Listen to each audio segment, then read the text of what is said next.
You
are watching and listening to Chris and Leicester Till I Die TV on YouTube and your favourite podcasts. Right, Chris. All right. Good evening, good day, good morning, good afternoon, good night, goodbye. Hello. Welcome along to LTID TV from Leicester Till I Die. Thank you for joining us. If you're watching us live on YouTube, join in, add your comments in, tell us your thoughts on the game, and we'll get as many of your comments up as we can. If you're watching it on catch up on YouTube, add your thoughts below. They are always welcome. And of course, welcome to viewers on LinkedIn and Twitch as well. And if you are listening rather than watching, wherever you get your podcast from, thank you very much for lending me your ears. Well, it's back. Proper football, if you can call a friendly proper football. It wasn't the most exciting game out there, but look, it's a friendly, it's a season starter. We didn't see the Villarreal game, which probably was just as well. One thing you can guarantee from Leicester City, though, by a defender, they're going to get an own goal on the debut. Okay, this is the review show. We're not necessarily, we are going to be reviewing the match, but we're also going to be reviewing Steve Cooper's tactics with, I think he's a tactical genius. He will deny it because he's too modest. He's Anil, and we'll bring him straight in after this.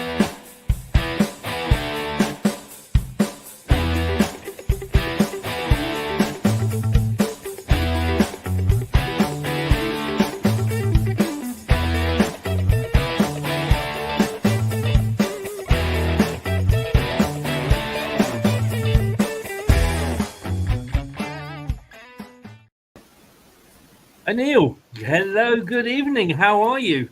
Hello, how the devil are you, Chris? I'm very good. It's good after what I think was one of the worst football tournaments I've seen.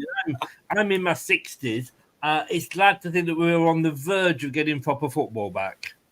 Yeah, I quite agree. Euro started off, the first round of games not bad, but man, it really lost steam quite quickly. Luckily, I think the best team won and they played very good football. But I think if it wasn't for them, wow, it was a tournament full of boring football. So I quite agree. Yeah. Club football's where it's at. I'm really looking forward to it. It is. And, of course, we've got Steve Cooper. And it means, of course, we can't get Gareth Southgate, which I think... Oh, no. And we have to thank Burnley because, of course, they've taken Scott Parker. They've taken one for the rest of the country, haven't they, really? But yeah, feel sorry for Burnley fans. Good luck to you this season. Indeed. I lived in Burnley, didn't I, for 20 odd years, so I do have a soft spot for them. But I do find it hilarious that they've got Scott Parker, because I know the Burnley fans that I know can't stand him. I was going to say a few quick hellos. Kyle is in. This is like a film night Universal. Later on, I'll bring the Mayfair introduction in. Now, that's a different one altogether. Plenty of scoring in that. Hey, Chris and fans, hope everyone's day is going well. Thank you, Ben. I hope yours is as well. Wayne is in. Evening, Wayne. As is Spencer. Ben, very quickly, the only thing I thought of the past 2 games so far is I think we're getting a few own goals this season. It's like having Frank Sinclair back, isn't it? And Ben says he's 36 tomorrow. Ben, oh, happy birthday for tomorrow, Ben. Yeah, happy birthday. Have a happy birthday from us to you. Hey, we've got a jingle for every occasion here.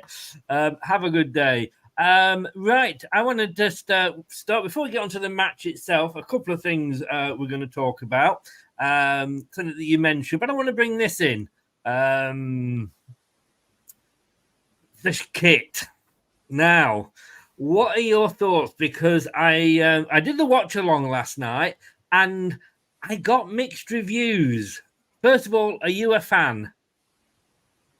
I think it's okay. I mean, I think it's trying too hard to be a kit, if I'm being honest. I'm more of a purist.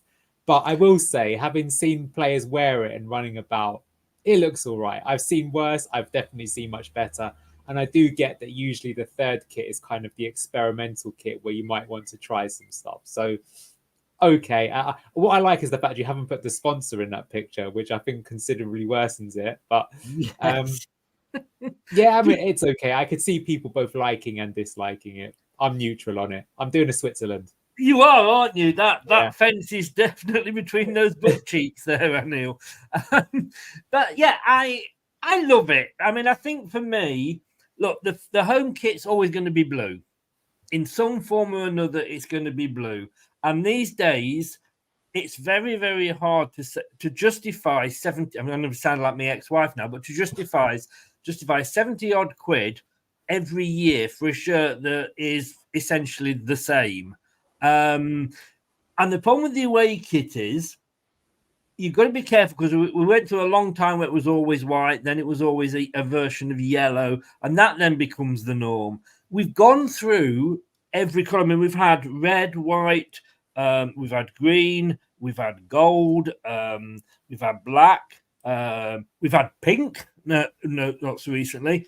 I mean, the only colour left on its own is brown. And, you know, remembering the Coventry City shirt, we don't want that. So I just think it's a little bit different, somewhere to go differently. Hopefully it's quite unique. Mine's on order. Mine is on its way. It is coming via Yodel, so I'm not exactly sure what season it will get here for, but it is definitely on its way. A sponsor, actually, you made a good point there, Anil. Again, look, any company that's willing to put the money into the club, and it was the same with FBS. You know, we need the money, and yes, the King Power is all nice and what have you, but it's nice to have extra money coming in. Unfortunately, we have to put up with the logo, and it does look a bit like Pac-Man, doesn't it? Yeah, I don't know. I think I might slightly disagree with you here because yes, maybe we need the money, but you could say we need the money because it's been so recklessly used in the past on some terrible decisions, like a certain Welsh goalkeeper that has been calamitous and actually played for us last night. And, you know, you can have these things called morals. You can have something called dignity. You know, like, for example, I always felt Walker's, for example, is probably one of my favorite ones just because it's a Leicester-based company. Yes. It's a classic in the UK, the whole Gary Lineker association. Mm-hmm. King Power, absolutely fine. It is Vichai's company. It has close ties to the club. Absolutely fine. I think a more, you know, regular sponsor is fair enough. But I mean, I have to say personally, I'm quite against gambling just because I've got some friends who've got into some trouble over it. I've been at quite a few matches, and what I find a bit depressing, Chris, is there are some people who you're watching the match and they're not even watching the match. They're watching their phone. It's like, I go to the match because there's the excitement, there's the drama of, you know, what's going to happen. But that's not enough for people. They need more kicks. And I don't blame people necessarily because I think they're kind of being victimized and taken advantage of and exploited, frankly, by these kind of practices. And I think football needs to move away from that. I think gambling is extremely unhealthy. That said, you could also say the same about social media, and we use a lot of that ourselves. So, maybe we're being a bit hypocritical here. But look, No. I think there is a world where you can find a good sponsor and get a decent amount of money. But I understand why it's happened. Yeah, no, it's 100%, and you're echoing a lot of words there, spoken by our very own Peter Shilton. Obviously, had his own gambling addiction. So yeah, I get what you said, and of course, in 2 years' time, you can't have gambling on the shirt anyway. So, but I guess it goes with sport, doesn't it? If you go back, to that and smoking, the snooker was always Embassy World Snooker. And, or the Formula One cars. Do you remember exactly, that? Exactly. John Player special, yeah. And I'd say the good thing about this is, and the club didn't have to do it, I guess, but they have done, is it's not available on the children's sizes. So that has no sponsor at all. And I believe with the home kit that you can actually buy it without the logo for an extra tenner. But what the thing was with this one, I would have loved to have done that. I mean, yeah, it's a lot of money, 70 quid for a shirt. We know that, but it is different. And I've started, like last season, I didn't buy the home kit. I bought the other ones because there were different colours. But I wasn't offered that online, which I thought was a little bit disappointing. I'd have paid an extra tenner to have it without the Pac-Man logo on. But talking about that, I also paid an extra tenner to watch the game last night. Now, I know that leads us nicely onto the next topic.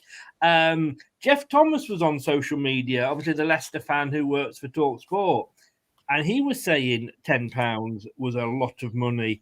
And I don't. I mean, again, it's split. Some people will say, and I got a totally mixed reaction on the show last night. Some thought it was too much. Some didn't. I guess the fact that it was a tenner, I believe that was the same price as the actual tickets themselves if you went to the game. But you thought it was a bit much. I guess that was a friendly. Yeah, there's many things involved. I think that first and foremost, I think a lot of the fans right now are not particularly pleased with club ownership, digital season ticket card, prices going up, etc., etc. I'll remind you, Chris, that this summer we've lost both our best player and our manager, and there's been not much statements put out as to why that's an acceptable state of affairs on our return to the Premier League, or there wasn't really much of an apology for getting relegated. So there's many of these things. I think that is a lot. If you remember during COVID, the amount of money that was being charged for people to watch it live was kind of similar. And yeah, for a pre-season friendly, which is not going to be particularly high quality and is for fitness, that's way too much. I think a few quid wouldn't necessarily be against that. If they're going to charge 10 as well, do you know what I'd have liked to have seen? Something like, I don't know, half the money being given to Shrewsbury Town or something like that. If they did something like that, I'd actually be okay with it, because that'd actually be quite a nice way of letting some of the smaller clubs in the pyramid share in the success. But otherwise, frankly, it just felt greedy. It felt, again, just like bad PR. You just mentioned the price of the shirts there. I mean, it's getting absolutely obnoxious, the prices for everything. And honestly, I think right now, I don't think we were treating like fans. We're being treated like customers. And that's not what makes football special. I hate to say it, but that's the sort of thing. It's like the Premier League and clubs in it are becoming products, which is not really what it's about. Like the history of football is that like people played the sport for, my team's better than your team. Well, let's prove it. Let's set up a league. Oh, have you seen those fellas up in Leicester? They're supposed to be pretty good. Well, I'll tell you what, bring them down to Manchester and let's have a kickabout and let's see who's better about it. And then, that's really where it came from. And, of course, you're going to get commercialism and things move in that direction. But the more we move away from that magic, the worse it gets, in my opinion. So, look, I am going on a bit of a diatribe here. But, I mean, yes, I didn't really like that. I think that's... you mentioned the late running a bit as well. I just felt that's like another nasty taste in your mouth. Yeah, no. I understand. I think I got a little bit annoyed last night because so many people were saying the same thing. But I totally do get it. For me, I've got 4 children. I would tend to say that, well, 2 boys, 2 girls. The boys, one of them's definitely into football. One of them likes it but isn't overly, bothered, and the girls will watch it for a day out sort of thing. So I very much am in the case of, could I afford to take myself and 4 kids to watch a game of football, no, I couldn't. But if they'd all come round last night for a tenner, I could have watched it. You know what I mean? And for me, who lives on the south coast, not only if I went to games, and this is why I always try and go to the Southampton game because it's down the road. It's like a home game for me, and the Bournemouth one will be as well. But you know, I look at the fact that for a tenner, it doesn't seem bad, and I suppose it's down to your individual circumstances, isn't it? You know, but but I 100% agree. You know, fans, we are customers now, we're not fans, and I think I've noticed, and I know I'm in my early 60s now, and I've noticed the change in the club over the years. That, you know, it's very nice, and don't get me wrong, I love the club to bits, you know, and the little gestures they do, you know, paying for away fans to travel, you know, bacon butties for early kickoffs, and you know, the free beers and whatever is lovely, but we are very much. It has changed. It's not the family club, even though they claim to be. It isn't the family club that I grew up supporting. Yeah, I mean, 100%. I mean, as I say, I think they've modelled it on the rest of their business. As I say, you can almost say, I think, you know, going to a lot of the matches, what I feel is the gentrification of matches. That's the best way I could describe it. And it's completely planned, because the way that I describe it is like sometimes when I get off the train to go and watch the matches, the rugby team will be playing on the same day, and sometimes they get on the train. And what's kind of funny for a city like Leicester is even at one time they had 2 successful teams in 2 different sports, the fans didn't like one another, as weird as it is. And I think one of the reasons why is you had a different type of person, shall we say, that liked the football versus the rugby. And I would say that if you go to a rugby match, you probably feel safer, but it also feels a lot more kind of sanitized and commercial. And to be honest with you, I think they want that. And I think it's not, to be fair, I don't think it's just Leicester. I think that's across the Premier League. Why do people want that? Because that customer base can spend more money. That's the reality. But you see this in all walks of life. You know, it's a bit like if you go to gigs and concerts these days. In the past, you know, I live in London, so you could go to Camden and you might catch like a secret gig watching a really cool up and coming band. These days, it'll cost you £120 to have a terrible seat to see a band that's nowhere near as good as the Killers. Anyway, look, I don't want to moan and sound like an old man, but look, I don't know how we get this message out, because the thing is, though, is like I said, I think it's really poor form where these people that have supported the club through thick and thin are now being priced out of being able to go just so you can get other people in. I have my own business. I think customer loyalty is extremely important. It is. I know. Again, I can't argue with any of that. And I think I would say what I felt was a little bit underhand by the club is that, look, I do watch-alongs, as you know. I did them all last season, to do as many as I can this coming season. But I didn't think there was any way that we were watching it. I was actually told by somebody in America saying, "Oh, I've just got my pass for the game." Now, it's in America, so he was obviously prepared to pay it. And I went, "Well, they're not doing it, are they?" They went, "Yeah, it's just come up." And it was almost like they did it to create a last-minute panic. So you had, you know, oh my God, look, it's on, we better buy this.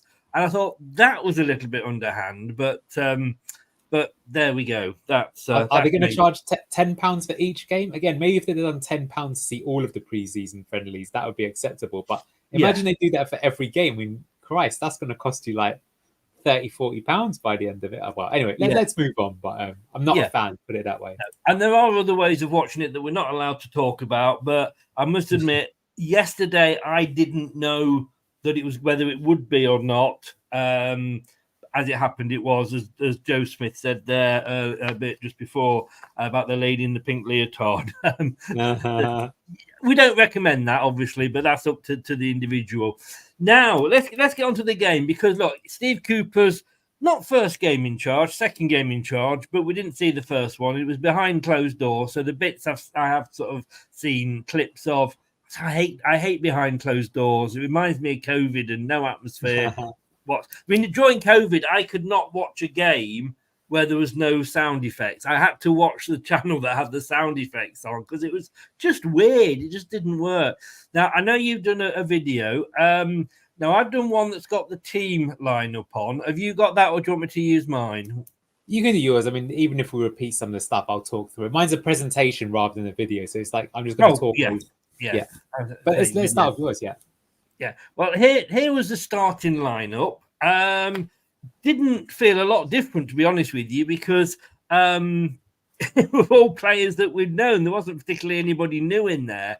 Now, I've gone last night, and I've got it written down here. The Leicester Mercury put it out as a 4-1-4-1, and then Leicester City put it out as a 4-2-3-1. So I thought, well, you'd think Leicester City would know more than the Leicester Mercury. So I've gone for a 4-2-3-1 as per LCFC. I was surprised at the couple of players that were in there. And I know there's some big names missing, but because of the Euros and coming back, etc., etc. I've got to start by asking you, Danny Ward. I mean, of course, that. But just so you know, all of the Danish players were away. I guess they've been given the extra week because of the Euros. Yes. And sadly, it seems like Jakub Stolarczyk is injured for anywhere between 12 weeks and 6 months has been quoted. So that doesn't give you many options. So then you've got Danny Ward or Daniel Iverson to select from. And I suppose the only player that wasn't substituted, though, Danny Ward. He wasn't, but I mean, maybe they're looking at getting. Look, we've seen how he is. Danny Ward is not a very good keeper. He shouldn't be at the club. Why they gave him such obnoxious wages, I don't know. But look, if you've got an injury crisis, you got to use somebody. I don't think it's the be all and end all. I know what you're saying. I want to sort of, if Jamie Vardy doesn't score a goal and only has a couple of touches, everybody says, well, he wasn't getting the service, he wasn't getting the pass, etc., etc. For the goalkeeper, if he has a bad game, it's his fault. Not the fact that the 4 defenders in front of him were bloody awful. And during that season, when he came in, having played only one Premier League game in his whole time at Leicester, he had an absolutely awful defence in front of him. Was it all that bad? Yes, it was. I think if you look at the statistical data, he let in, I think, 6 goals more than he was expected to. So that's not taking into account defence. That's taking into account shots that are going in your direction. Right. So that's pretty poor. I would also say one of the reasons the defence was poor is that they looked at him and you could tell on many occasions they were taking decisions that they wouldn't have taken with Kasper Schmeichel in goal because they didn't feel confident of the keeper behind them. What I will say to defend him a little bit is I think it was clear after a couple of games that he wasn't up to it, that Brendan Rodgers should have brought in Daniel Iverson immediately. But I believe during that season, the idea was, okay, Schmeichel's gone. Schmeichel is a legend, but we think we've got 2 keepers here that could compete for the first team opportunity.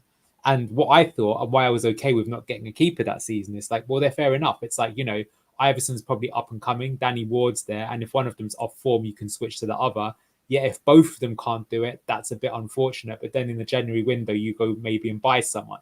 But he didn't do that. And that's what I think is really bad. And I think that also affected Danny Ward's confidence. I mean, look, there's all sorts of conspiracy theories that Brendan was trying to get the sack. I personally think he was. I think he wanted the payout because I think otherwise he wouldn't have kept Ward in. But that's what should have happened is that after, let's say, 3-4 losses in a row, some of which were down to absolute clangers from Ward and bad mistakes, he should have brought Iverson in and given him a go to see what he can do. Because, history has actually had many times where another keeper's come in, staked their claim. In fact, we mentioned Shilton before, and Shilton took over from one of the greatest goalkeepers of all time. And one reason is because he got his chance. And even though we had a legend in Gordon Banks, if the one who's up and coming is equally good, you can keep with them. So, but I mean, because we will talk about it a bit later. But for example, in this game, something that was particularly clear, especially in the second half, is Danny Ward's distribution was pretty poor, and it led to us getting caught on transition time and time again. And well, so I don't think any Leicester fan wants him at the club. And I think the hate is not hate, but I think the criticism is correct and warranted. I don't particularly think he's Peter Shilton. Do you know what I mean? Or he's not this fantastic goalkeeper, but I very much, and I said the same with Daka, we'll talk about in a second, Vestergaard last couple of seasons, is that, we know as Leicester fans, we like to pick on a player and say he's absolutely rubbish. We did it with Ben Chilwell when he was actually England's first choice left back, but apparently, according to our fans, he was absolutely rubbish. And everybody's entitled to opinion. I just sometimes think the criticism is slightly too much, and I think the defence had to take a little bit of the blame for me as well. But look, I don't want him particularly at the club anymore, but that's it. I was disappointed Iverson didn't get to come on in the second half. I have to be honest with you, but I did notice, and I can't remember when, but I did notice that it was one of those moments where the defence was having a go at him, and it was almost like that, like, well, why didn't you tell us, sort of thing. Well, that's what I mean. That happened during that season we went down. So that's the thing with him, is I don't think he's the most vocal, or he doesn't earn their respect, and that is, I think, a really important thing. Like, fair play to him. Like, during COVID, you just heard Schmeichel every 2 seconds, super booming voice, and like felt confident. And sometimes it's like one of those things where you can even make the wrong decision, but if you're got so much conviction in it, it can become the right decision. As weird as that sounds. Anyway, let's move on from that, because this is not the Danny Boyle show. It is, it's how you say it as much as what you say. Very, very quickly, good to see Cody in there. Indeed, more of a defensive role, I thought. But Daka, again, somebody who we thought could be leaving this summer and could still leave this summer. I didn't think he had, just touching on him briefly, every time he sort of got the ball and went for it, Shrewsbury just chopped him down. The guy didn't get... I'll tell you what, Chris, it's funny how different people see the game differently. I saw it very differently to you. I actually think you've got the formation wrong. I can tell you for a fact that Fatawu was not playing on the right-hand side. He was playing on the left, which was a huge shock, because that's not the position he's... But we'll get on to it. But I think... I actually think Daka had a good game, but I will say, and this is classic Patson Daka, there was one opportunity he had where he really should have scored and he didn't. And I think that is a criticism you can label at Daka, that when you feel he needs to score, like I'm getting flashbacks of that away game at Leeds where we were absolutely... Well, who cares? We got promoted, they didn't. So all's well that ends well. But what I'm saying is in that game, he and Mavididi had glorious chances, but Daka especially. And then I think we played away at Plymouth, and I remember Daka having amazing chances as well, and he just couldn't hit the broadside of a barn. And if you want to be a Premier League striker, which he was brought in to do, I mean, that is, up for speculation. Will we bring in another striker? It's possible. I wouldn't be surprised if we see one, to be honest. And I totally agree. And we'll talk about it later. I mean, Mavididi was very much in a totally different position to what he normally was at the start. Again, this was just what they put up on the website, so that's why I put everybody in those positions. So don't shoot the messenger. But let's get on to the decent tactics now, and we'll have a look at yours. So I'll bring. There we go. That works. Right, talk us through it. My tactical genius.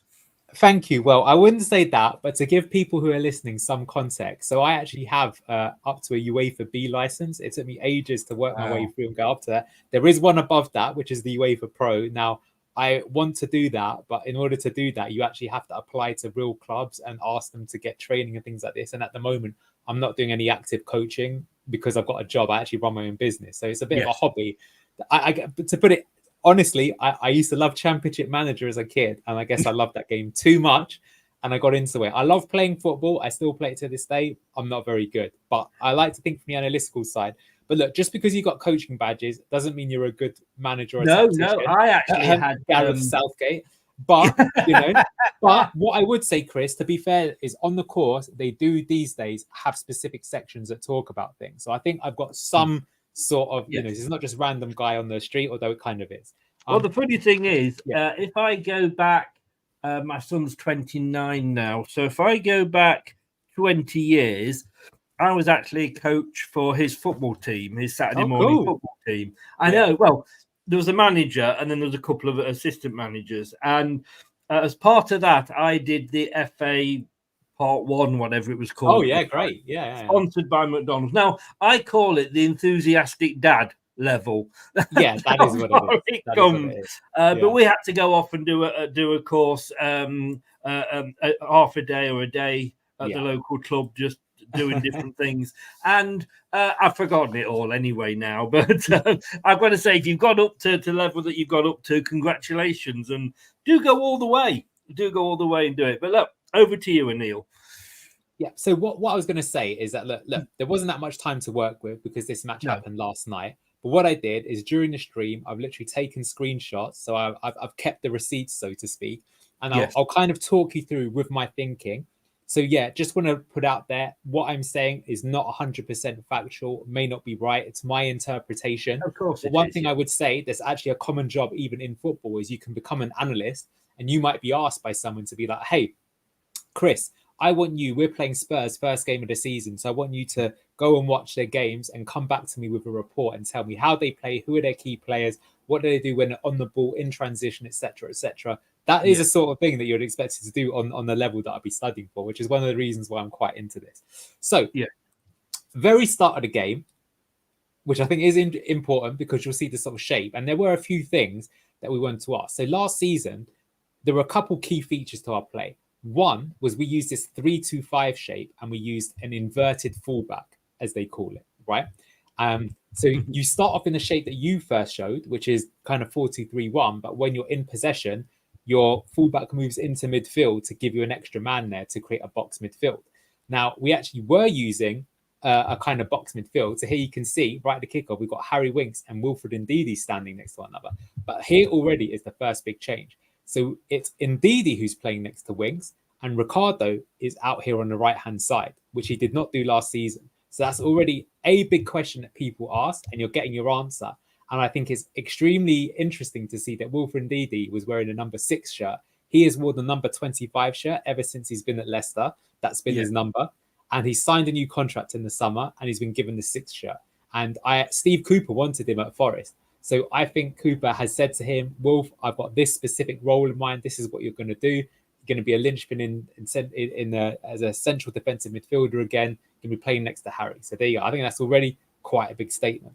And what you're also seeing is we actually kind of got, 2 men up here, right? I'm going to come on to that in a moment, but it kind of suggests a team shape change already compared to what we were playing last time. And look, the other big thing I would say is, where is Abdul Fatawu? Abdul Fatawu is probably the signing that our fans wanted the most. Electric on his day, probably the best wing. Well, I guess Crescencio Somerville was better than him in terms of stats, but Fatawu was certainly up there for best winger in the championship. And he is over here on the left-hand side, and he actually appears to be playing a left wing back, you could call it, alongside Ricardo. So that's going to be extremely controversial, I think, but that's what it looked like. And that's just from the very start of the game. And just moving on here a little bit. So I've got Ricardo here in the bottom right-hand corner. So you can see, look, he's got quite a high position there. Again, the sort of thing you'd expect to see of a winger stroke wing back, depending on how you want to call it. And we're building with 3 in the back here. So here you can see that we've got Cody that you mentioned. He was in the middle. We had Luke Thomas, who didn't have a particularly good game, but he was being used more of a left centre back rather than as a left wing back. So Fatawu was the one who's there to attack. Luke Thomas was more of a left centre back, and I think that's why he had a poor game, because I think it was mentioned by Enzo Maresca last season that he would need some work there. But we can still see the 2 central defensive midfielders playing together in their pivot, and this is creating a kind of box shape which would allow you to kind of pass the ball around and play your way out of trouble. And we were still trying to play our way out of trouble. I'll come to that in a moment. But that feature of our play was there. Steve Cooper did say when he was given the job that he said, I'm not going to change too much, but I'm going to make sort of tweaks. I think he might be a bit of a liar in that respect, if I'm being honest. But certain aspects were there. And I'll come on to why I've said that in a moment. Yeah. Yes. And then here's the other thing then. So when we attacked, another thing that was very interesting is quite often we had 2 people up top. And this is actually Steffi Mavadidi, and that's Patson Daka, who's going to press the ball.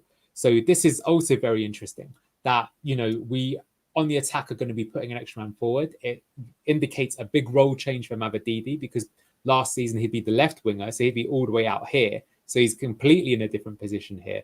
And he's joining up with Daka. And the other one that's interesting to point out is Casey McAteer. So Casey McAteer was actually playing more of a kind of central attacking midfielder. I'm not quite sure if I'd call him a 10, because he was kind of popping up all over the place. He tended to drift more to the right, but he was there to kind of find spaces. I'm going to show you why that worked. But again, these are things that we did not really see last season. So last season we had what we call 2 high eights, Kieran and Dewsbury Hall, and Wilfred and Didi played the other one. Sometimes it was Eunice or Cassaday if they were in the team. And we had wingers, and the game was very much based around the wingers. And I think another feature of play is if this was last season, even if the ball was here, we would have pressed up very high to try and win it back. And we were not having as high a press as we did last season, which I think is, again, indicative of the play. And maybe that's fair enough because the Premier League's all about transition. And it's Sean Dyche, who's a master of keeping teams in the league, has often said that in the Premier League, you are actually at your most vulnerable when you have the ball, as crazy as that sounds. Because when you lose it, if your team's out of shape, in 7 seconds, you can be killed in the Premier League. And we'll come to that more in a second too. So actually, this is what I think the formation was. I think we actually used 2 systems maybe in the game, but this is how I interpret it. So when we were in possession, and in and outside possession are different. I think out of possession, your diagram was correct. But we were playing a back 3. Then we had this 4 across the middle. And so it was a 3-4-1-2. And so left wing back was Abdul Fatawu. Right wing back was Ricardo. The 2 forwards were Mavadidi and Daka. And the attacking midfielder was Casey McAteer. And then of these 2, well, I'll come to in a minute why I've put that one was a central defensive midfielder and one was a bit more box to box. Why are we trying to use this system and what was similar to last season? So I've got this diagram. I want to say that I actually found this on Swansea Tactics when Steve Cooper was their manager there. And when we were watching the game, I could quickly tell that it was not a 4-2-3-1. It wasn't a 4-3-3. It wasn't the system that we used last season. Something was going on, right? And I was even talking to the guys when we were watching. I was like, what's happening? Like sometimes Ricardo's playing here at the right wing back, but sometimes he's up here as the forward. Daka at one point was coming out on the wing. Like, what's it? He's like already me in the analytical mindset. Something's going on. So I believe he was doing this. And so what was happening is he's trying to sort of make spaces and create overloads. And I think that is the sort of similarity between last season. So last season under Enzo, what he was very good at doing is he was trying to generate something called superiorities. Now, that can mean different things. The most basic way is if there's 3 of them and there's 4 of you, the superiority is a one-man advantage. But another superiority could be, you mentioned Ben Chilwell, but if you put Adama Traore against Ben Chilwell, that's a superiority because you've got someone who's physically more dominant against another player. And therefore, you can isolate him like on the diagonal. That is a different type of superiority, but it is one. And it is one that you can, or for example, we've got Vestergaard. So if you manage to expose his pace, you can generate a superiority by that way. And so good managers, that's what it's all about doing these days. So actually, this is what I saw. Oh, sorry, let me get this. This is what I saw from Swansea. But this is how I think it worked with us, which is this thing. So when we're in possession, what we're seeing is we've got this back 3, but we're seeing movement. So what would kind of happen is they would look to play the ball into either Winks or Ndidi, and they would play it forwards. But at the same time, one of these forwards would drop back. Now, most of the time it was Daka, but it wasn't always Daka. Sometimes Mavadidi would do this. And as he came back, he's now making an extra option in midfield. They'd look to play the bounce pass with that player. And as they did that, Ndidi in this case would push forwards. And at the same time, the central attacking midfielder, which was Casey McAteer, would also push forward. So what they're trying to do is whoever's on Daka, they're trying to lure him forwards. And then inside the space that he's vacated, they're now trying to populate it with additional men.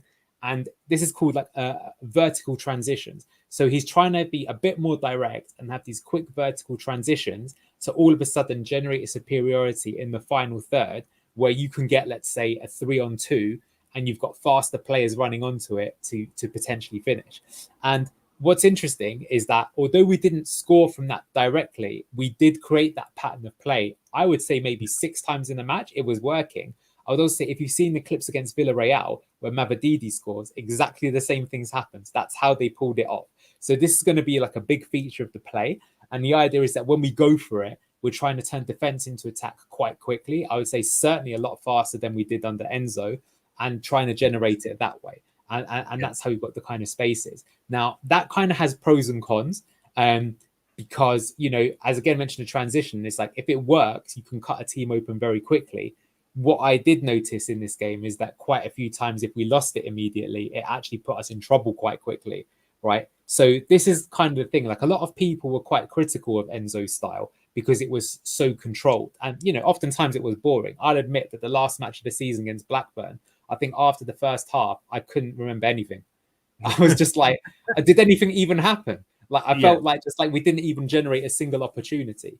But the thing is that if you're not kind of like, if you've got kind of the ball, you're restricting the opportunity of you losing it and conceding that way. Whereas this way, you might be more likely to score, but you're also maybe a bit more likely to concede. So you're maybe embracing the chaos a bit more. That's not a bad thing, I want to say. And I'd actually go as far as saying that I do think for where we are with the difficulties of this season, with a points deduction, with losing our best player, looking at the way that Burnley played last season, that actually embracing the chaos a bit more and being a bit direct is probably a better way to go, because I think it will probably serve us better in the matches that we have to win, which is probably against the bottom 5-6 teams in the Premier League. They're the ones we've got to beat. And if you get something against Man City, fantastic, right? If you get like a shithouse by language, 0-0, 1-0, you take it all day, every day. But you're not really banking on that, right? Whereas when we play Ipswich, when we play Southampton, if we don't win those games, that could put us in trouble. So that's just something to think about. Well, if I can just ask sort of whilst you're on that one. Yeah. And then I'll sort of, rather than coming back to everything. No worries. You made the point then about, we did seem to move the ball. And it's very difficult to judge because we were playing the equivalent of a Rotherham last night, really, weren't we? So, it's hard to judge 100%, but we were moving the ball quicker forward. And to my mind, look, people moaned last season about Enzo. But I don't care as long as we're winning. You know what I mean? Because at the end of the day, we won the championship. You'll forget how many games we lost and which games and all that over a period of time. If we'd won the England-Spain game in the Euros, who would have cared of how boring it was if we'd carried off the cup? But we did seem to move it forward a lot quicker. And is that sort of, because you saw Burnley come up and stick to the same style of play that got them promoted, and basically, yes, they stuck with it, fair play, but it ultimately cost them. Do you think this change and this style of change is going to be better for us in this league than the style that we had under Enzo?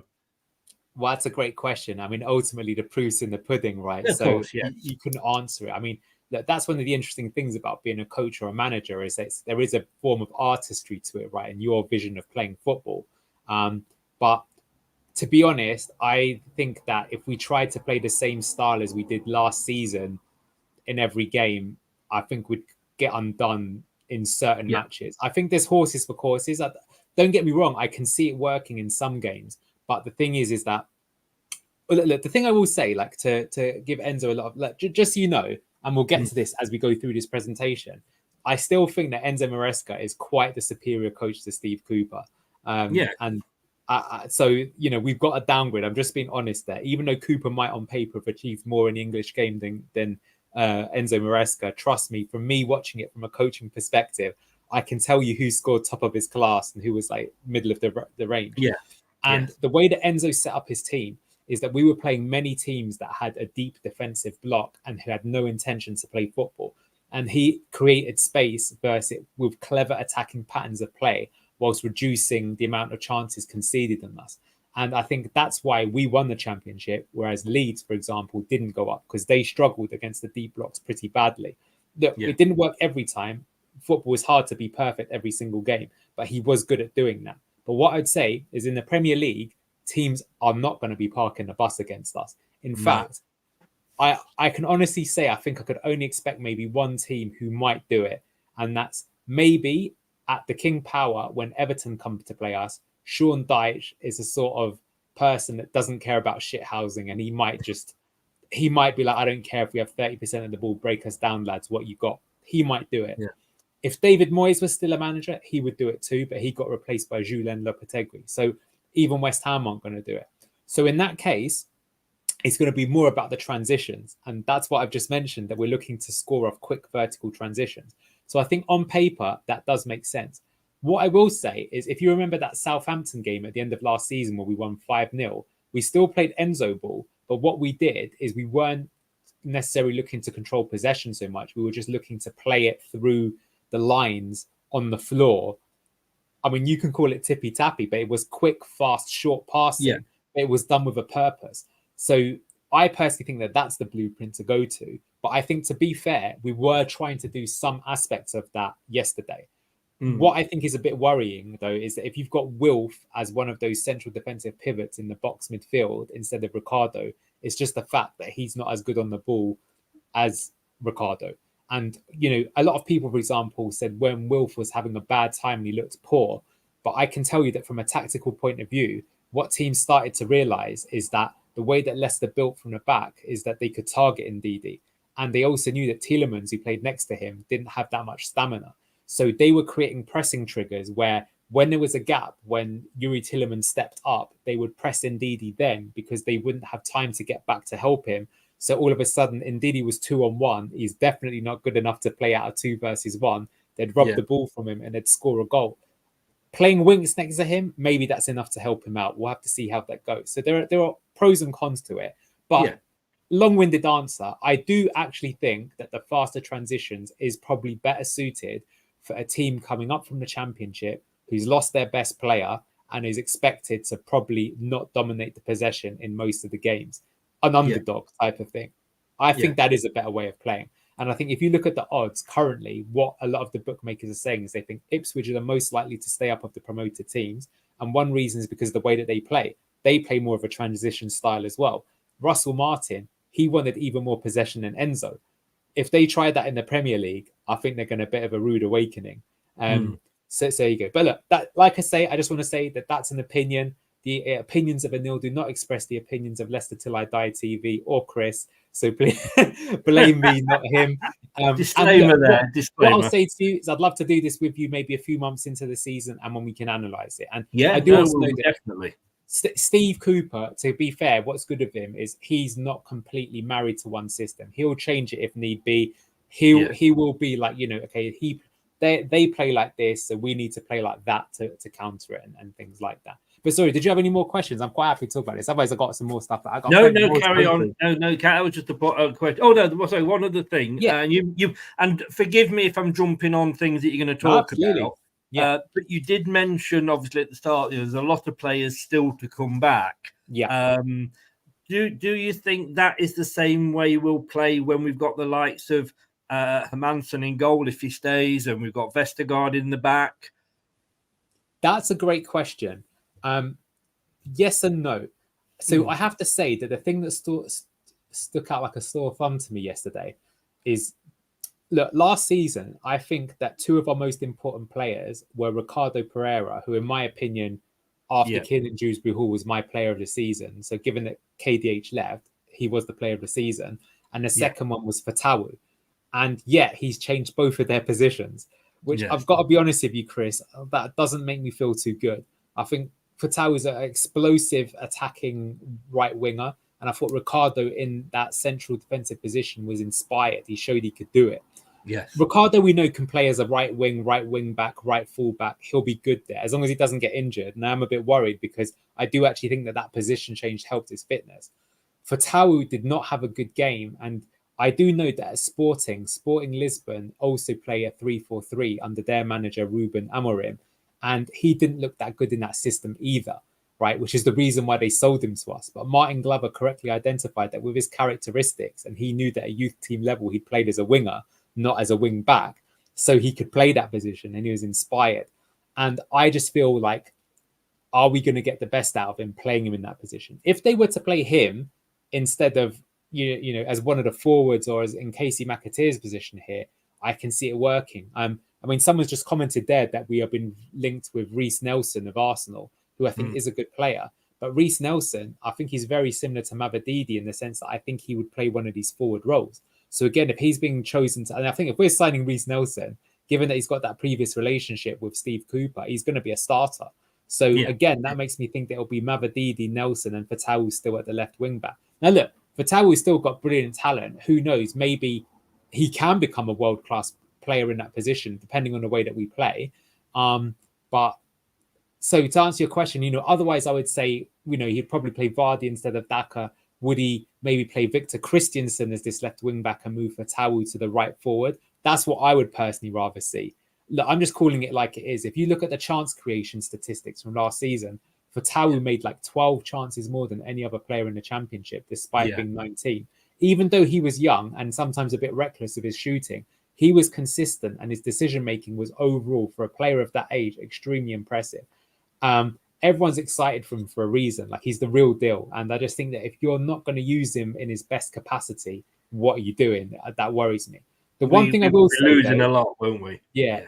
Just because he's so good, like, why waste your, like, people have been joking on one of the forums today. It's like, you know, we finally signed the Riyad Mahrez replacement, and the one time we found him, we're going to change the system so we don't need one. It's just, it sounds mad. It sounds mad on paper to say that, but it's possible. The only thing I will say, though, about this system, I think you do also have to say, is I thought Steffi Mavadidi looked fantastic.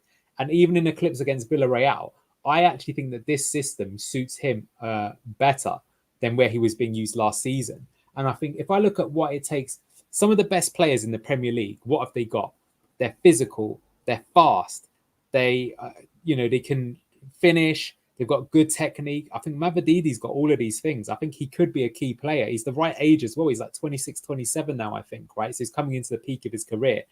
You could unlock him, you know. Put it this way, if I was on fantasy football and I was going to buy a Leicester player, I think based on what I've seen so far, I would pick Steffi Mavadidi. I think he's the one that's looking the way that we've got the system to be looking quite good. But look, we'll see in the next couple of friendlies. I definitely think Vestergaard will come in. We've handed him a 3-year contract. I think, honestly, I think in the interview they'll have said you need to use him. Otherwise, we're not going to hire you because he's a lot of money. I think some of the others will come in. Left centre back. Look, you said it yourself. Okoli, not only did he score an own goal when he came on, but he was pretty poor, to be honest with you. He didn't look comfortable with his feet. I don't think he would have played in the Enzo Maresca system. I get that Cooper likes the physicality, but we'll have to keep an eye on there. That was a bit worrying. Look, it's only a pre-season friendly. You've got to get used to the system. But I didn't like what I was seeing, if I'm being honest. That said, I think Luke Thomas looks like a fish out of water kind of thing as well. I feel sorry for him, but you know. I know, I agree, and I felt sorry for him as well. And look, everybody gets a clean slate at the start of a new season. Exactly. You know, if we base things on previous seasons or previous managers, we wouldn't have got the season out of Vestergaard that we did last season. So everybody's got to be given a chance. I thought, fair enough. And I felt the same about Ward as well. You know, yes, all right, we mentioned him, but let's see what he can do.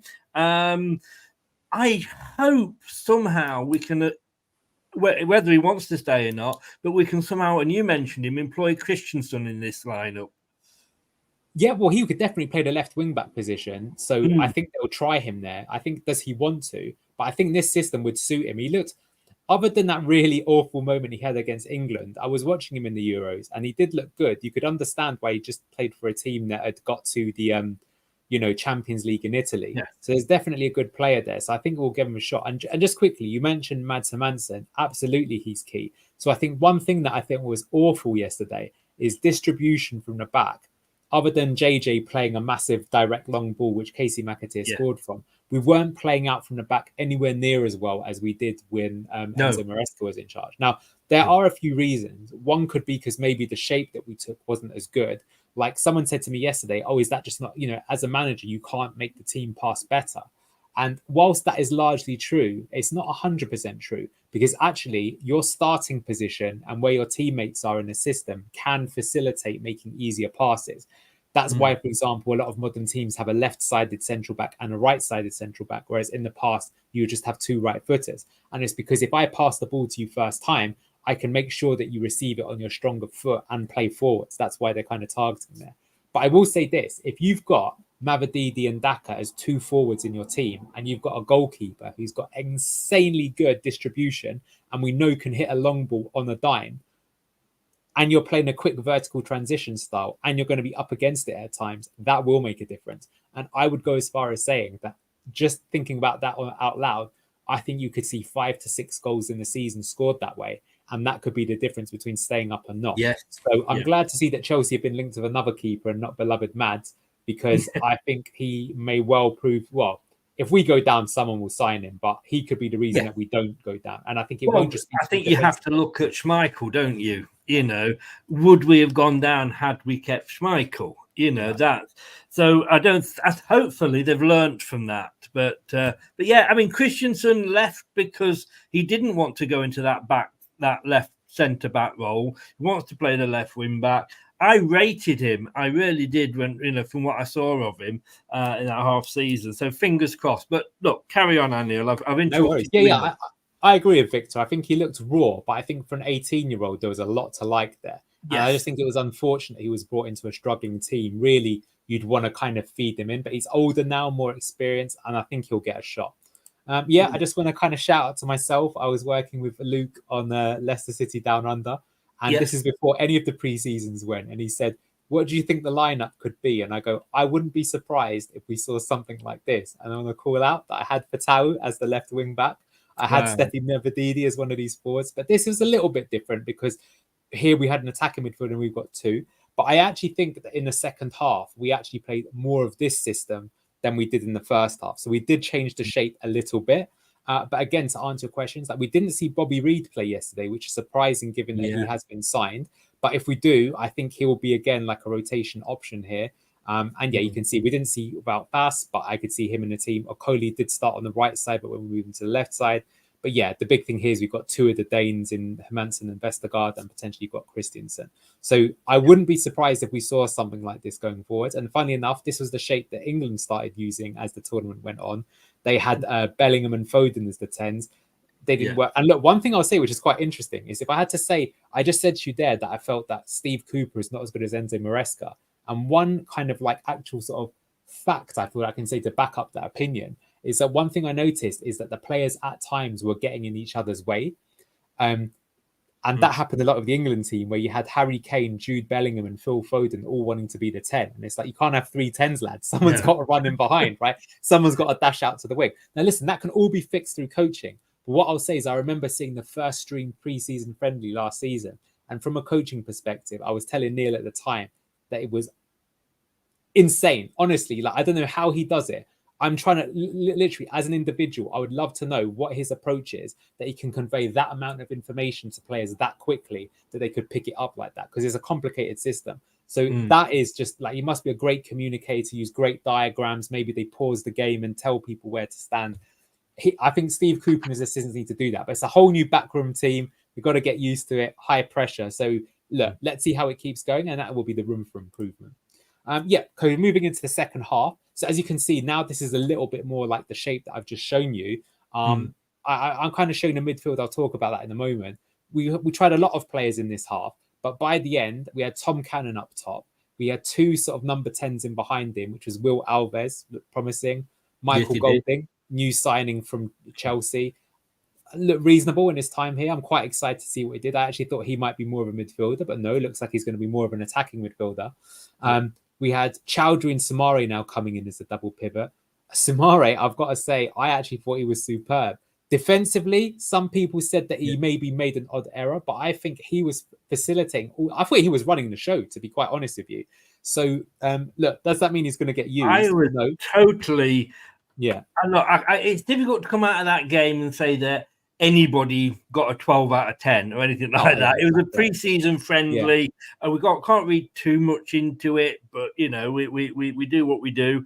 Look, I'm a fan of Samare, and again, I think he was bought and then was tried to change. I think if you're going to buy a player for a particular reason, use them. Don't buy a player and then try and make player A into player B. You know what I mean? And I thought he did very, very well when he came on.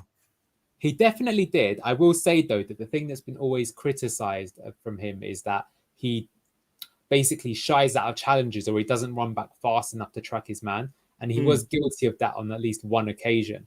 But at other times he did get stuck in. So he's got to put more effort in. It's as simple as that. And I think that's something that Brendan said the whole time as well. But if he could fix that side of his game in this system, you know what? He'd genuinely look like a good player. I don't think he'll start. I don't think anyone's going to sign him. So I think he will be a rotation option. But I wouldn't be surprised if he got a little run in the team at some point. He's a useful option to have for sure. Yes. But yeah, just mentioning the rest of it. So this time round, it seemed that like rather than having two people up top the whole time, it was more like one, and we had two tens in behind it. And look, you can mix and match. You know, one thing actually I wanted to say in general about both the first half and the second half, and this is a difference from Enzo, is that in this system, we had a lot more rotations. So rotations is where I'm nominally the striker and you're nominally the number 8. But actually during the game, I take your position and you take mine. And obviously, if we do that, what happens is that the defenders who are marking us, they're not sure. Should I go with Chris or should I stick with Anil? I'm not sure. And that, again, that uncertainty can lead to an opportunity. So it was quite noticeable in the first half that Ricardo, McAteer, Daka, Mavadidi, at times they were all changing their position. And that made it difficult for the defense to do. So that, I think, will be a feature of Cooper's play. That is a good one. I think that's makes sense, even in basketball, like the Chicago Bulls used to do it. You can get that system working properly. It really presents a difficult problem. And, if you're the manager on the other side and that's happening, you got to quickly work it out because your players will be looking at you going, boss, I'm not sure what to do. Do I go with my man or do I not? Do you want me to man mark or mark the space? What if two people come into my space? That's how you really break teams, even the best teams. It doesn't matter if you're Paolo Maldini. Paolo Maldini cannot be in two places at once. No. Right? So that's how you beat Kante used to be, but, that's another story. Well, that's because I believe there was two players there, N'Golo and Kante. You just, and I have to say, in some of the matches in the Euros, wow, he was back to his best. Very good. Yeah. But yeah, then we had Justin played in about 3 or 4 positions that half. He played at right centre back, right wing back, left wing back by the end. I felt he looked good wherever he was. I think he could have a strong season because he can feature in all of these positions. Harry Sousa came on as the ball playing centre half. I think he was good defensively, but didn't look too good with his feet. But look, he hasn't really featured in the team for a long time. And to be honest with you, this season, will he play a role? Maybe, because I can see there being games where we're up against it and he is physical. I can see that Cooper likes physical players, and I don't think that's a bad thing. I think the English game, it helps if you can have that. And I think one reason when we got relegated is we were quite weak. You had people that, skimped out of challenges and stuff like that. So being forceful is important. So yeah, look, that's how we went in the second half. We actually scored 2 goals, but and conceded 1. What else can I say? So I'll come to let's go through this before I get to my kind of points, which I've got like a wrap up. Yeah, one thing I want to say is, okay, what about defensively? So I've talked about on the ball. Well, one thing I thought that was really, really noticeable is I mentioned before that we didn't necessarily have a high press. We did press at one time, but this is more reminiscent of the 15-16 season. This is a clear 4-4-2 block. 4 at the back, 4 in midfield, 2 up top. And look at the space between the furthest man back and the furthest man forward. That is less than 20 meters. This is textbook definition of a 4-4-2 compact defensive block. You'll learn that on one of your enthusiastic dad courses. But this is good. This is not bad. This is actually extremely good. If you can maintain that structure and not play people on side and keep the line. And look, all this line is level. So that's looking really good already. It's extremely hard for any team to play through you. Yeah, probably Man City and Arsenal, because of the way that they play, they all drag people out of position. But 75% of teams in the league won't be able to get through that easily. And that will make you defensively secure. And again, you asked me, like, would this change of style be better suited to where we are this season? And the answer is yes, it might do. Because again, that's the point. If you're trying to win the ball high up the field and get the quick turnover, that was key to our play last season. And when you're trying to be like the proactive, dominant team, that will work. But you've got to remember, in the Championship, we were the dominant team. Literally, our wage budget was 20 million more than the next best team. When we played to Plymouth, even though they beat us, it was a joke. Probably one of our players, I wouldn't be surprised, was on more a week than the entire 11 of theirs put together. So for that reason, you need to take the game to them. But here we're going to be up against the Haalands of the world. We're going to be up against Mo Salah. We're going to be up against, whoever Chelsea in their 3 million site. Well, they might not be so good.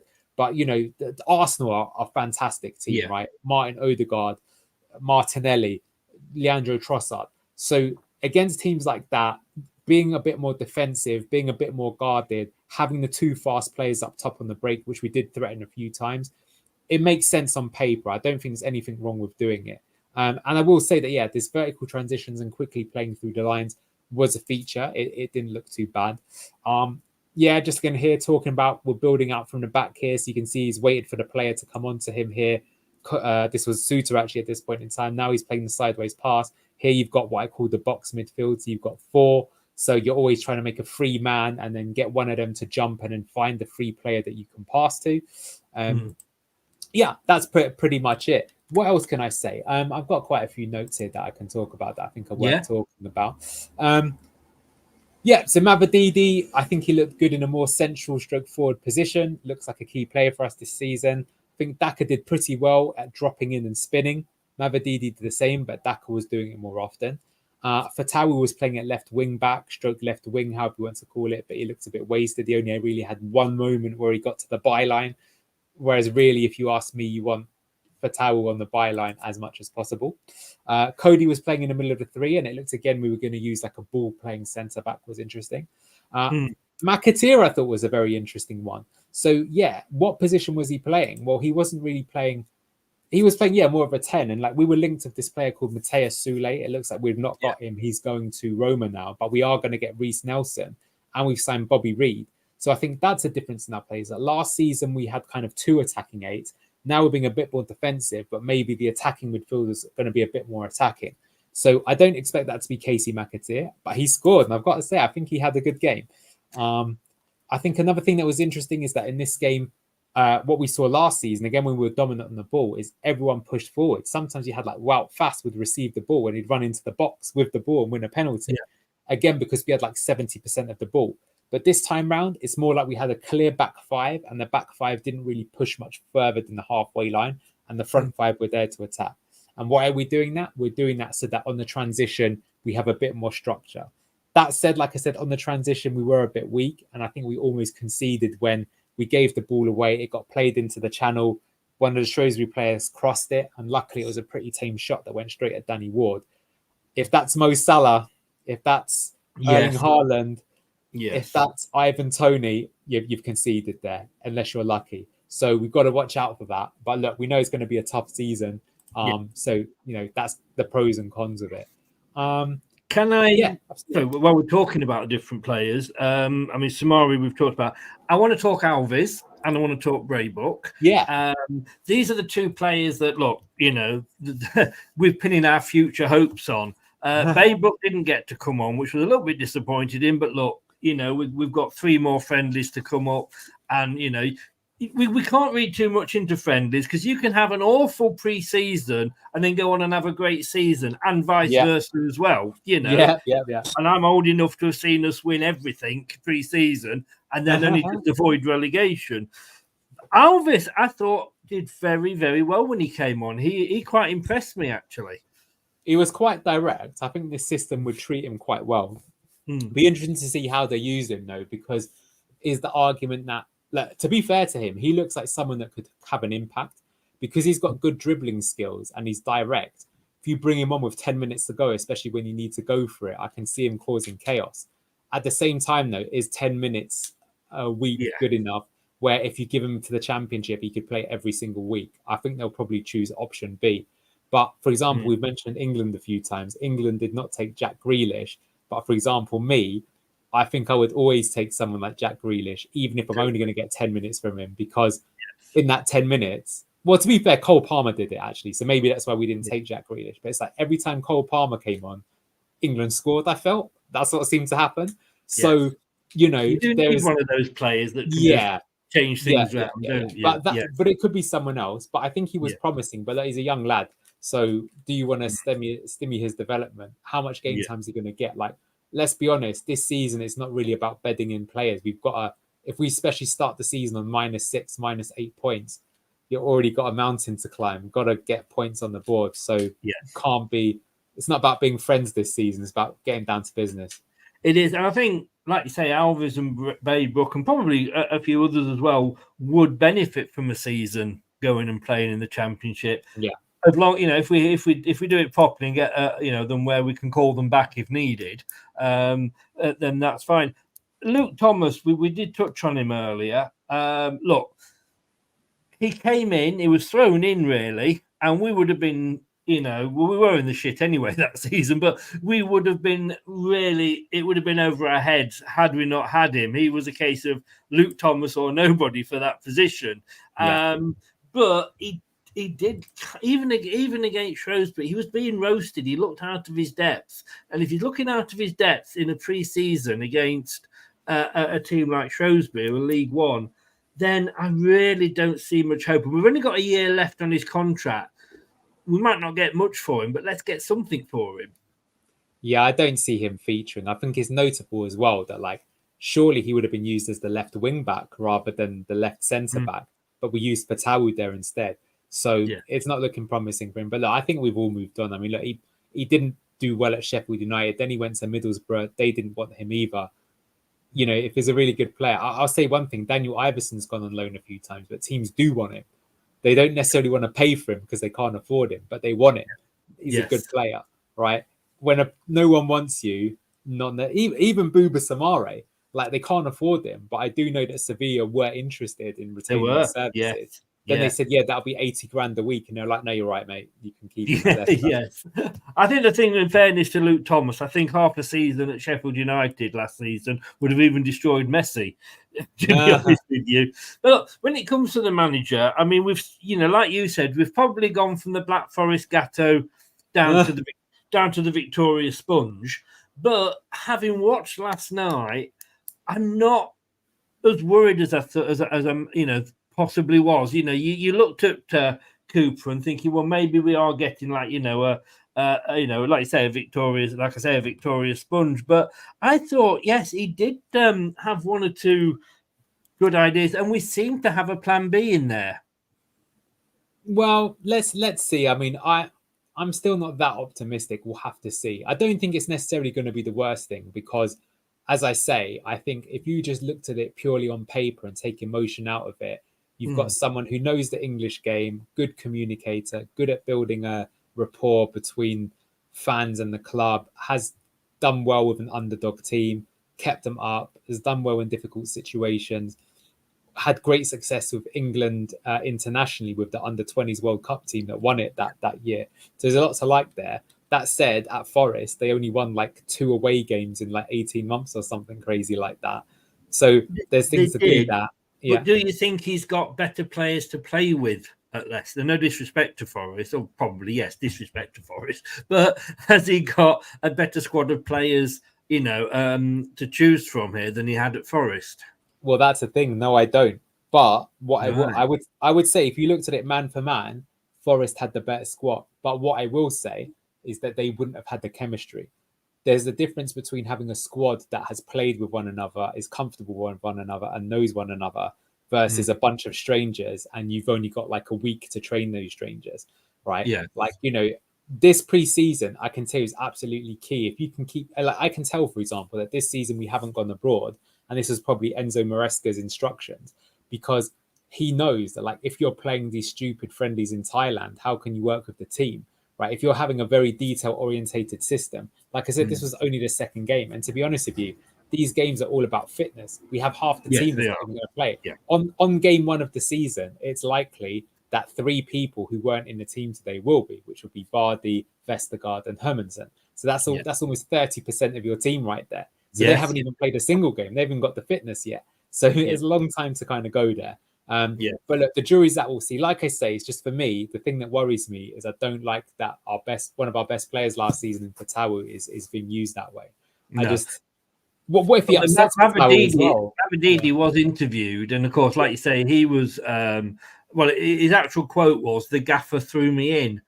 Really? I don't think he was expecting his new role. But look, it's good that players, like you say, we could read War and Peace into this when it's actually a 120-page Mills and Boon that we should be reading. It is not to read too much in. The thing that worries me, and this always worries me, it's my little pet thing here. That's not come up very big at all, has it? The reading glasses out. Basically, 14 shots for Shrewsbury. 8 for Leicester. And again, I know it's only pre-season, etc., but we're a Premier League team now, or even if we're a Championship team, surely we should be getting more than 8 shots.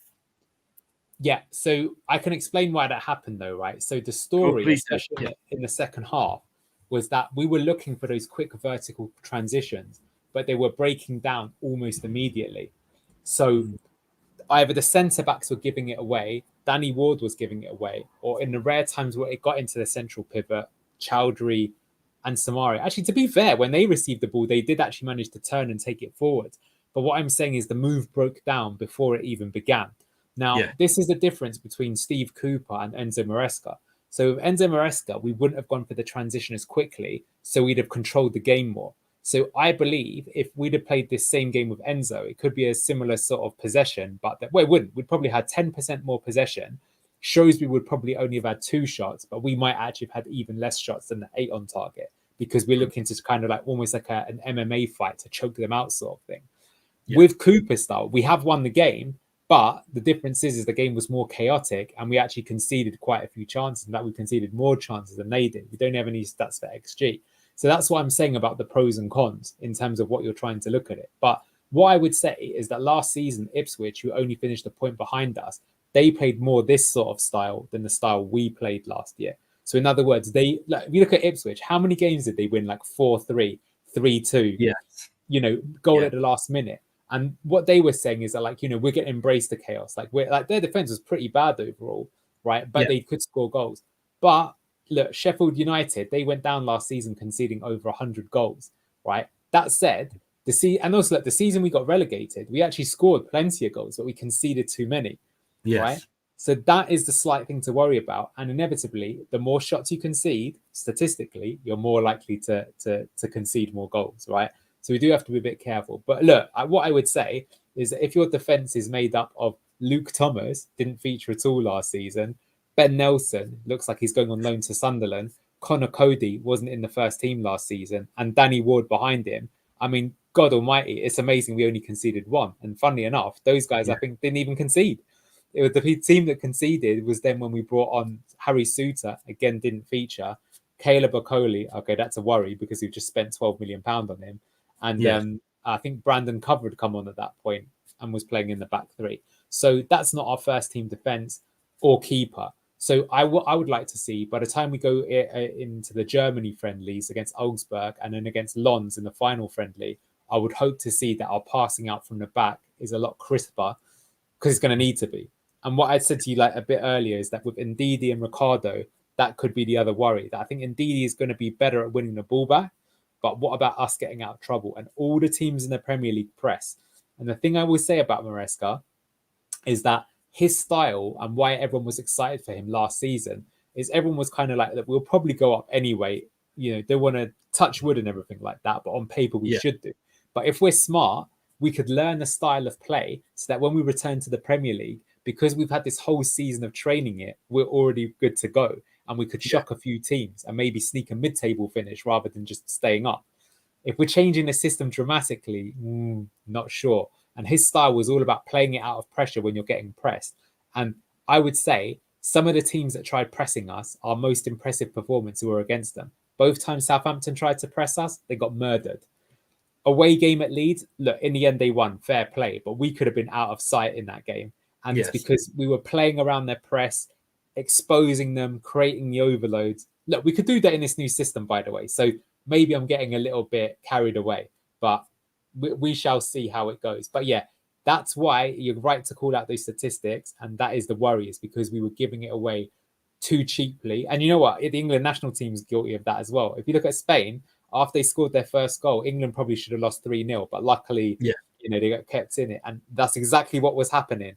Is they were giving it away cheaply. They couldn't get out. They couldn't play it out. And in fact, the goal that they conceded for the winner happened exactly that way too. So hopefully lightning doesn't strike twice in that respect. All we know is one thing we can guarantee: it's going to be a very interesting season. That's one way of putting it. I got to ask you, what are your thoughts? How do you think it will go? I mean, it's such a difficult season to predict because we don't know about the point situation. Yeah. I mean, look, if you're going to take points off us, I just wish you'd do it so that we know. And one of the advantages we have got, at least, and I've got to say well done to Forest and Everton for both staying up even when they had these points deductions. And I think I hate the fact that the league is now deducted by a group of people sat around a table deciding how many points have been deducted rather than, what happens on the pitch. they had very little time. They had a third of the season, I think it was, to try and grab those points back. I was hoping that we would know before we went into the season, and therefore we've got the whole season to get those points back. It now looks like we might not know till Christmas, so we'll only have half the season. I tell you what I am pleased about is the fact that the draw has been very kind to us. We've got some reasonable games early on. If we'd have got, if we'd had the top 6 within the first 8 games or something like that. Yeah, it'd have been over before it began, wouldn't it? Yeah, exactly. But, added that onto the points deduction when you might as well sort of, pack up and go home. So, you know what? It is all about staying up. I'm still annoyed at Enzo going, but it is what it is. We would all do it. It's a better job, better money. We would all do that in our own lives. Cooper was one of the ones that I wanted. If Cooper gets us to 17th this season with the points deduction, then great. He's done his job, basically. So I'm feeling more optimistic. We're making signings. I'm optimistic. Let me use that word, optimistic. Oh, that's good to hear. I guess I'm more realistic. That look, I think on paper it'll be a tough season, so I'm preparing myself for relegation. But I'm obviously hoping it doesn't happen. But I think it will be tough, because I would say as of right now, I think we have a weaker squad than last season. We lost our best player, right? So I think if we bring in Reece Nelson, I think that's a good signing. But where is this Dewsbury Hall replacement? I know I've just shown you a system that doesn't necessarily rely on it, but it's he's a really top player, and I know it's not that we can't spend the money. We can spend the money. We had to sell him to comply with the PSR. Yeah. But it's we were chasing this Matthias Sule. He's gone to Roma for a while, but I feel like you've got Matt O'Reilly at Celtic, who's a left-footed central attacking midfielder that scored 17 times, 13 assists. Yeah, I know it's Scotland, but Van Dijk played in Scotland. You can get good players out of that league. So if not him, it's just that look, I feel this at an obvious 2 or 3 positions that we need to bring in. Again, I'm a bit worried that we brought Okoli in, but where's the left-sided centre-back? With Callum Doyle gone, we haven't got any. And if Luke Thomas is the answer, I don't want to know what the question is, Chris. Fair point. Yeah. Fair point on that. But look, we've still got, I think, the end of August when the window shuts, I believe. The games start already before that, right? So it's if you lose the first game because a right-sided centre-back was playing on the left-hand side and had to pass the way out of trouble and got caught, you're just going to think come on, Yes. Every point's crucial. If we stay up, I've got a feeling it'll be a last day. The worry I've got is normally, look, if we stay up, we're going to have a look and say there's going to be 3 teams that are going to be worse than us. Yeah. Are there 3 teams that are going to be worse than us? I think if we didn't have the points deduction, I don't necessarily. I think there probably could be. I agree with that. We'd still be in the mix because we've got to remember that we're coming up now as the Leicester 2024, not the Leicester of 2014-15. We are completely different. No Maddison, no Barnes. Exactly. But look, I don't know. I do. Look, it's look. All I will say is, and I quoted Formula One when I did this, is the fact that we may not finish the race, but at least we may be starting in the pit lane, but at least we're at the race.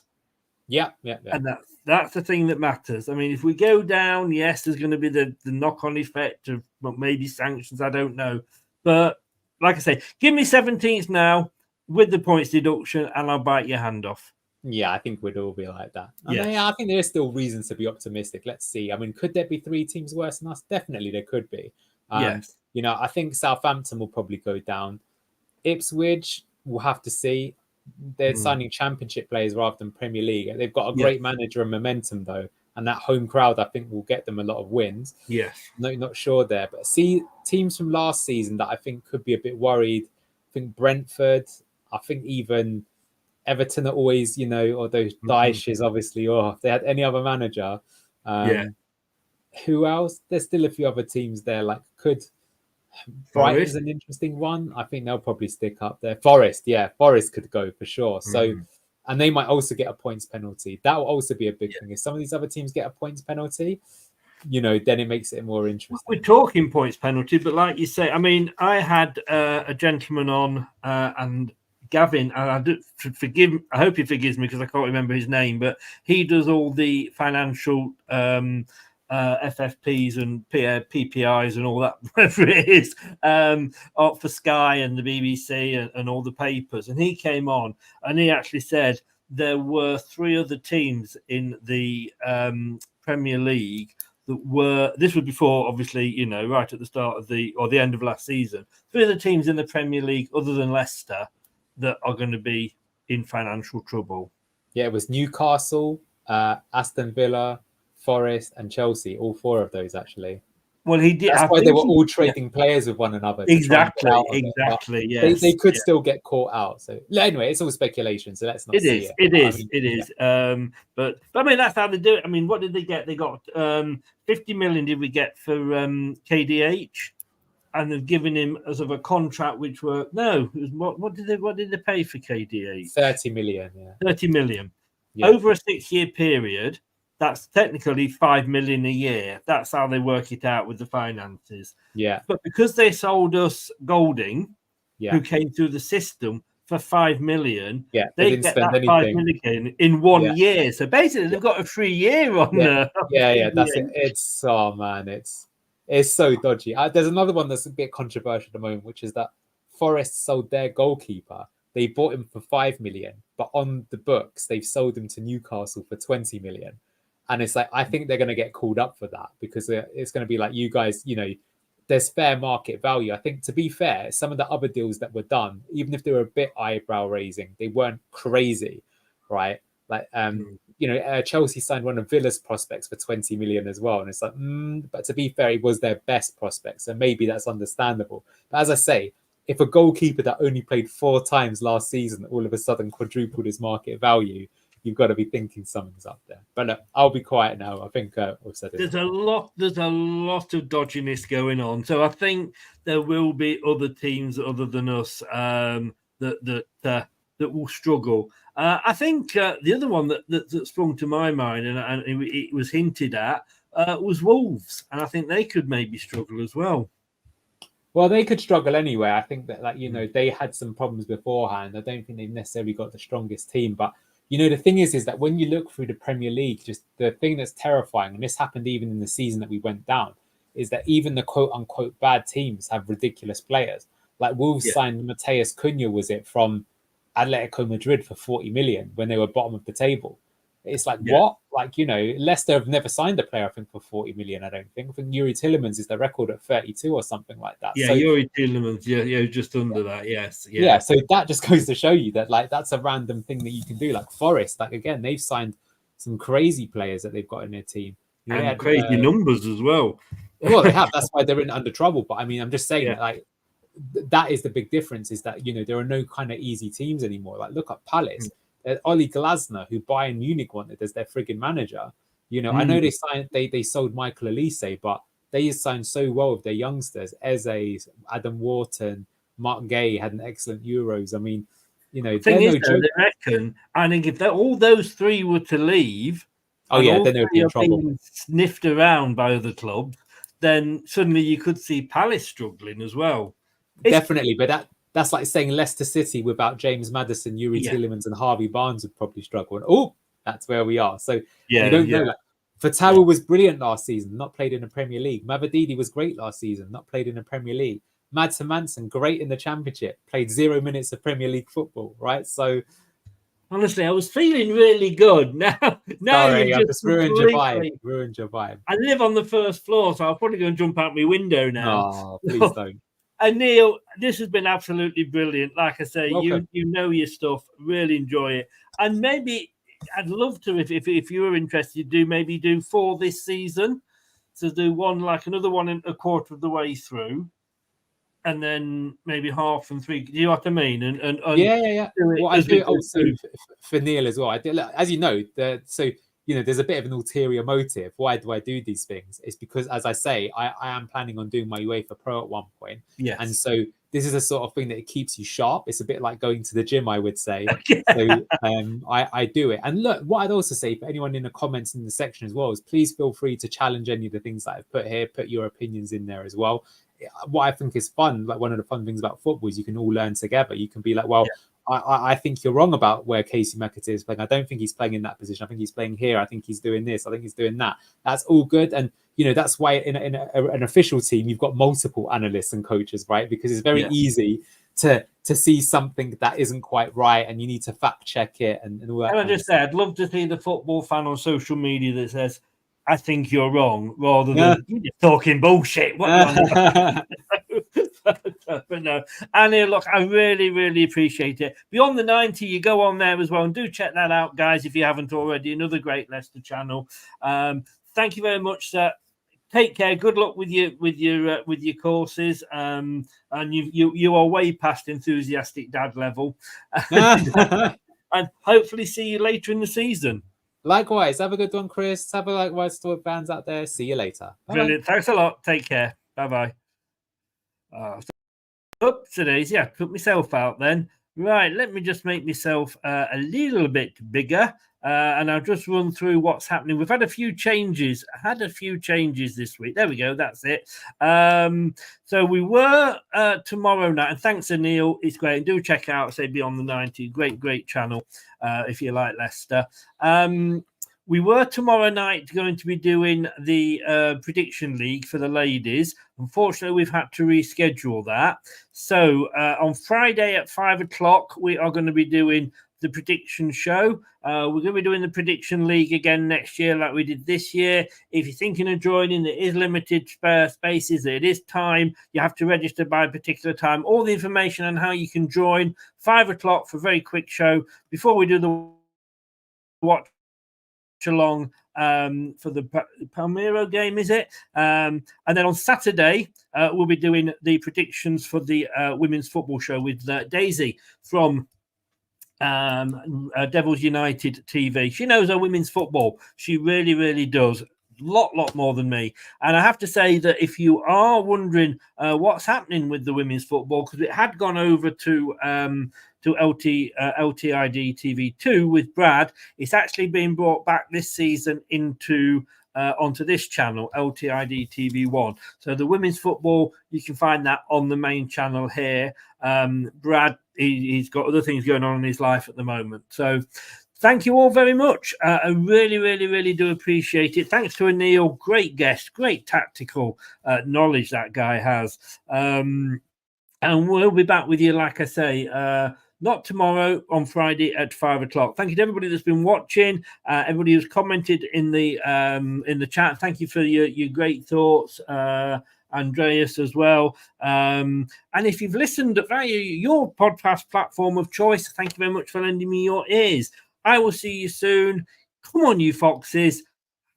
Feeling optimistic? I am. Then again, what do I know? See you on Friday. Thanks for watching. These videos are tremendous. You better like them too, or I'll be back. This podcast is proud to be part of the TalkSport Fan Network. TalkSport. Powered by fans. That will conclude this evening's entertainment.